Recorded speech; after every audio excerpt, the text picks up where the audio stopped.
No.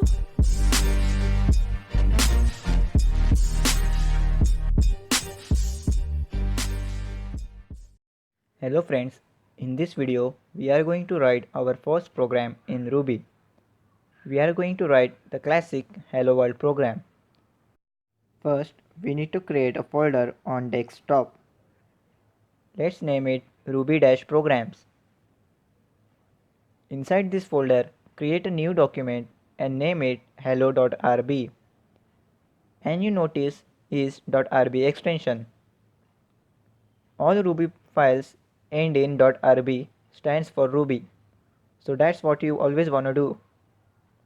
Let's open this file in text editor. I am using Sublime Text Editor, but you can choose any editor you want. We want to print the words Hello World to the screen.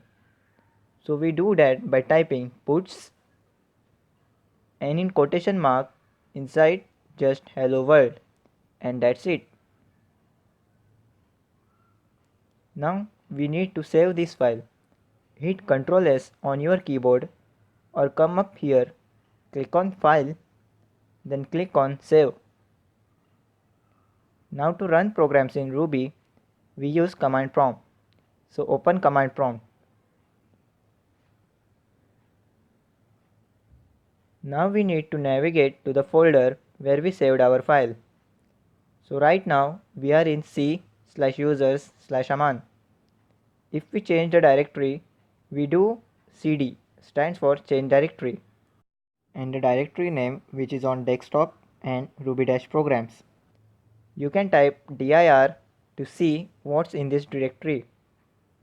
We can see hello.rb right here. So to run a program in Ruby, you just type ruby and then the name of the file. Ours is hello.rb, and when we do that, we see it prints out hello world to the screen.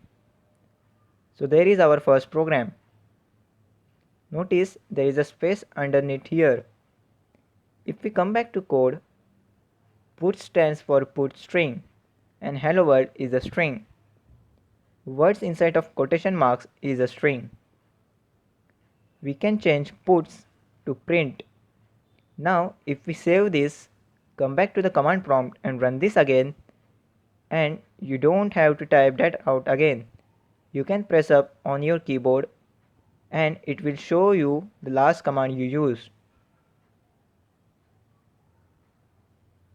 So if we do that, now we see it says hello world, but there is no space underneath. So print puts no space after your string. Puts a space after your string. So that's the difference between puts and print. Thank you.